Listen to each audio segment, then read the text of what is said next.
Hi guys, i-share din ako ninyo no. Pag nabdos na ako, lisod kini magbuntis ka nga. Kanang wala gani sa plano, wala nimo gipangandoy kay dili nimo love ang baby. Nga, lisod ka ay pagbuntis jud na ako, galagot jud ko, pero kung gusto ko nya. Ang kaay silent kay kung pagbuntis sa atong panahon na nya. Wala jud ko gusto sa baby ba. Nga, gahilak ko kay sakit gani sa buot nga nabuntis ko nya. Kinahanglan ako mo resign sa work. Kay selan man, dili man ko pwede mo padayon. Kay, sige kong suka, na-dextrose ko, na-dehydrated na. Ingon ana, so, gikan pa pagturok pa ng baby, hangtod na siya nga mga nakay na nako. Nagkuan pa preterm labor, na-admit ko. Pero kalayan sa Ginoo, naluwas ra jud ni sa akong anak. Pero ingon ana, no, kanang dili gani nato pangandoyon sa nga mabuntis ta nya.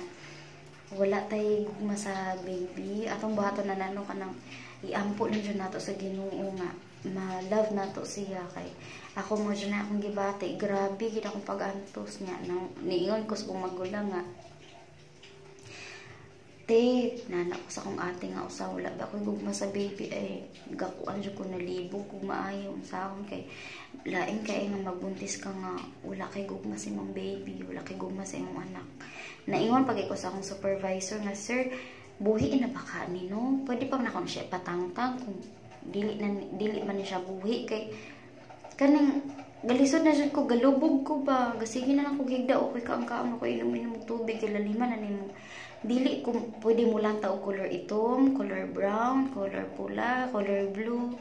Kay musuka jud ko. Akong gustong lang taon, color puti. Nga asang kangita na pos puti rin mong lantawon. Kanang makakita ko patis, agoy musuka na siya ko ana. Pwede na kong niwanga. Lalima na ni mong 46 akong kilo. Ni daw nog 39. Kung asa ka anak mangita. Pati yung bulusa niya. Anak kong supervisor kay naingon mo ko atong sir. Buhay na ba to? Na anak ko ba? Buhay na ba tong baby na to? Pwede ko pa ba to ipatanggal?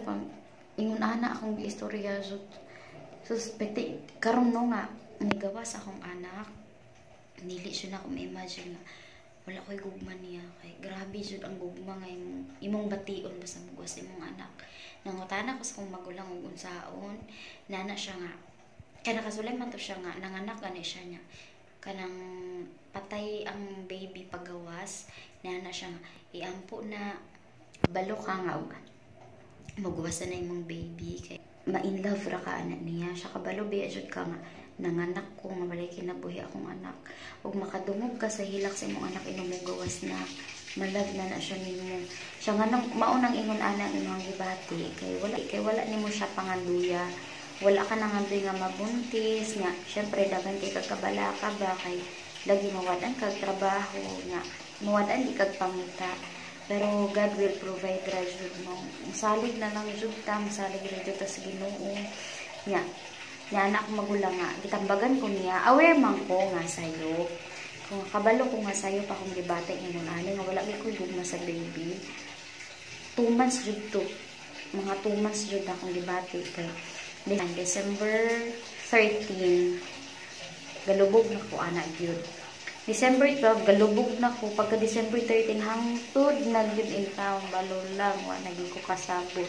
Hindi kan 46 kg na hino kang 39. Na mga pag-dextrose in town ko. Grabe akong pag-antos yun. Na mga ito akong gibuhat ato. Gilak-hilak yun ko. Gihangin akong Ginoo nga. Lord, kabalo ko nga. Sayo pang akong gibati. Nga wala kong gugma sa akong anak. Pero tabangin in town ko nga. Mahigugma ko niya. Kaya kabalo ko nga sayo. Kabangi lang jud ko Lord, hilak-hilak jud ko. Motong kaluyan sa Ginoo. Na in love ko niya. Nindot ra ni magbuntis ka ba nga. Love gani imo ang baby.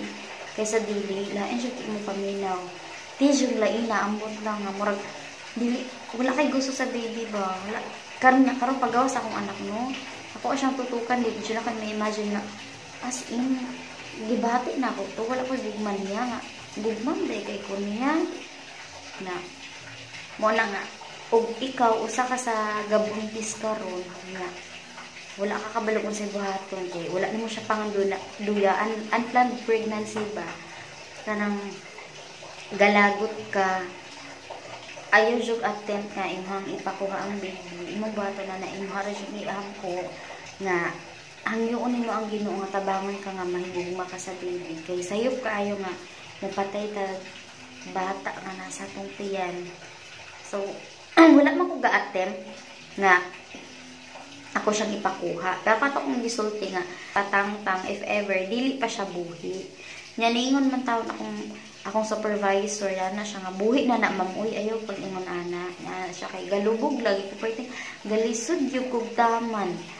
Pero akong giampo syempre gidungog sa Ginoo akong pag-ampo nahigugmag ko sa baby mga ayaw og attempt nga inuhang ipakuha nimo baby kung ikaw galantaw ka sadig lang yun.